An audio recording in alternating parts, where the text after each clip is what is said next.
Do you believe in curses? The ancient Egyptians did. They believed in powerful magic. They thought it could protect the dead. Pharaohs, their queens, and even their pets were buried with spells. These spells were meant to ward off evil spirits. They were also meant to punish grave robbers. But could a curse really harm someone in our time? The story of Tutankhamun makes us wonder. Who was Tutankhamun? He was a young pharaoh of Egypt. He ruled over 3,000 years ago. We call him the Boy King. His reign was short. He died mysteriously at the age of 19. His tomb lay hidden for centuries in the Valley of the Kings. Then, in 1922, a British archaeologist named Howard Carter made an incredible discovery. He found the tomb of Tutankhamun almost untouched. The discovery caused a sensation. In 1922, when Howard Carter and his team unearthed the tomb of the young pharaoh Tutankhamun, the world was captivated. The tomb, hidden for over 3,000 years, was a treasure trove of ancient artifacts and secrets waiting to be revealed. The excitement was palpable as the archaeologists carefully made their way into the burial chamber, uncovering relics that had not seen the light of day for millennia. Newspapers around the world reported on the find. Headlines screamed of the incredible discovery, and people from all corners of the globe were eager to learn more about the Boy King and his opulent tomb. The media frenzy was unprecedented, with journalists flocking to Egypt to cover every detail of the excavation. The story of Tutankhamun's tomb became a global sensation, sparking a renewed interest in ancient Egyptian history and culture. People were fascinated by the treasures inside the tomb. The sheer opulence of the artifacts, from the iconic gold mask to the intricately crafted jewelry and statues, left the world in awe. Each item told a story of a civilization that valued art, craftsmanship, and the afterlife. The treasures provided a glimpse into the life and death of a young pharaoh who ruled during a pivotal period in ancient Egyptian history. But there was something else, a sense of unease.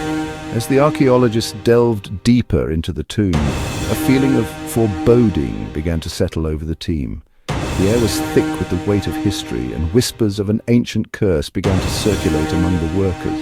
The tomb, it seemed, was not just a resting place for a king, but a portal to a world of mystery and danger. Some believed a curse protected the tomb. The idea of a curse was not new. Ancient Egyptians often inscribed warnings to deter grave robbers. But the curse of Tutankhamun's tomb seemed particularly potent. Stories of misfortune and death began to emerge, linked to those who had entered the tomb or handled its treasures. The legend of the curse grew, fueled by a mix of superstition and sensationalism. They said anyone who disturbed it would face terrible consequences. The curse was said to bring death and disaster to those who dared to violate the sanctity of the pharaoh's final resting place. Skeptics dismissed the curse as mere coincidence, but the deaths of several individuals associated with the excavation, including Lord Carnarvon, who funded the dig, added fuel to the fire. The curse became a part of the tomb's mystique, a dark shadow over the glittering treasures. A warning was found on a clay tablet near the entrance. The tablet, inscribed with ancient hieroglyphs, was a stark reminder of the beliefs and practices of the ancient Egyptians. It was a message from the past, a cautionary note to those who would disturb the eternal rest of the king. The words were a chilling reminder of the power and mystery of the ancient world. It read, "Death shall come on swift wings to him who disturbs the peace of the king." The inscription was clear and ominous, a dire warning to any who would dare to enter the sacred space. The phrase "swift wings" conjured images of a vengeful spirit ready to strike down intruders. It was a powerful deterrent meant to protect the tomb from those who would plunder its riches. Was it just a warning or a deadly curse? The question remains unanswered to this day. While some dismiss the curse as a myth, others believe in its power. The story of Tutankhamun's tomb and its supposed curse continues to captivate the imagination, a reminder of the enduring allure and mystery of ancient Egypt. Whether a mere superstition or a real threat, the curse of Tutankhamun's tomb is a fascinating chapter in the history of archaeology. Soon after the tomb's opening, strange things started to happen. The air was thick with anticipation and excitement, but it quickly turned to fear and dread. The discovery of Tutankhamun's tomb was supposed to be a monumental achievement, a crowning glory for the archaeologists involved.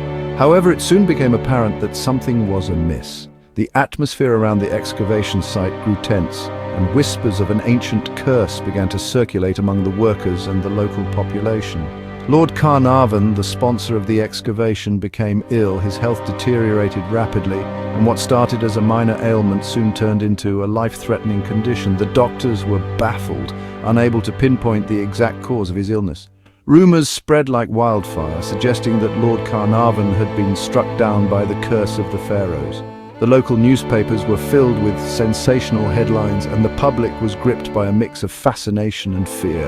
He died within months of entering the tomb. His sudden demise sent shockwaves through the archaeological community and beyond. The news of his death was met with a mixture of disbelief and horror. People began to wonder if the ancient curse was real, and if so, who would be its next victim. The funeral procession was a somber affair, attended by many who had been involved in the excavation. The sense of unease was palpable, as if the shadow of the curse loomed over everyone present. His death was sudden and strange. The circumstances surrounding it were shrouded in mystery, adding fuel to the fire of the curse legend. Some claimed that he had been bitten by a mosquito and that the bite had become infected. Others whispered that the bite was in the exact same spot as a mark on Tutankhamun's face, a chilling coincidence that seemed to confirm the curse's existence. The hospital where he was treated became a focal point of speculation, with many believing that the ancient pharaoh's wrath had reached across the millennia to claim its victim. Some whispered of a mosquito bite on his cheek, the same place where Tutankhamun had a mark on his face. More deaths followed. The eerie pattern of untimely deaths among those connected to the tomb continued, each one adding to the growing legend of the curse. Archaeologists, workers, and even visitors who had only a fleeting connection to the excavation began to fall ill or meet with fatal accidents. The sense of dread grew stronger with each passing day, and the once celebrated discovery of Tutankhamun's tomb became a source of fear and superstition. Team members, visitors, and even people who had seemingly distant connections to the tomb met untimely ends. The list of victims grew longer, and the stories of their deaths became more bizarre and inexplicable. Some were struck down by sudden illnesses, while others perished in freak accidents. The media seized upon these stories, and the legend of the curse was cemented in the public's imagination. The excavation team, once hailed as heroes, now found themselves living in fear, wondering who would be next. Were these just coincidences, or was the curse of the pharaoh real? The debate raged on, with skeptics dismissing the curse as mere superstition, while others pointed to the mounting evidence of mysterious deaths. Seances were held and ancient texts were scrutinized for clues. The artifacts from the tomb, once seen as priceless treasures, were now viewed with suspicion and fear. The question of the curse's reality remained unanswered, but its impact on those involved was undeniable. The story of Tutankhamun's tomb became a cautionary tale, a reminder of the potential dangers of disturbing the ancient past. Section 5. Coincidence or curse. The mystery deepens. Was it the curse, or could there be another explanation? Some people thought so. They looked for scientific reasons behind the deaths. Maybe something inside the tomb was dangerous. People started to talk about ancient diseases. Could they be trapped inside the tomb, waiting to infect anyone who entered? The mystery deepened as people searched for answers. Section 6. Science speaks, seeking answers in the dust. Scientists investigated the mysteries surrounding Tutankhamun's tomb with great diligence and precision. They meticulously analyzed every sample they could gather, hoping to uncover the secrets hidden within the ancient relics. They studied the air inside the tomb, collecting samples to understand the environment that had been sealed for thousands of years. They examined the mummies with advanced tools, looking for any signs of disease or other anomalies that could explain the mysterious deaths associated with the tomb. They looked for clues in the dust and debris, sifting through every particle to find evidence of what might have caused the sudden demise of those who first entered the tomb. The dust held stories of the past, and the scientists were determined to read them. They found some bacteria and mold, which were carefully documented and analyzed.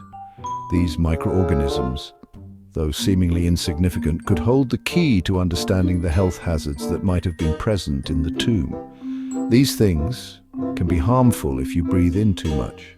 The scientists discussed the potential health risks posed by these airborne particles, considering whether prolonged exposure could have led to the mysterious deaths. But they didn't find anything deadly enough to explain the deaths. Despite their thorough investigation, the data did not reveal any lethal pathogens or toxins that could account for the fatalities. The scientific evidence didn't fully support the curse theory. The researchers presented their findings debating the implications of their data. While the evidence did not confirm the existence of a deadly curse, it also did not entirely rule it out, but it didn't disprove it either. The results were inconclusive, leaving the mystery of Tutankhamun's tomb unsolved. The scientists were left puzzled, their notebooks filled with questions that still needed answers. The search for the truth continued as the ancient dust held onto its secrets a little longer. Section 7. Legends and Lore: The Power of Belief. The idea of a curse is powerful. It plays on our fears. It makes us wonder about the unknown.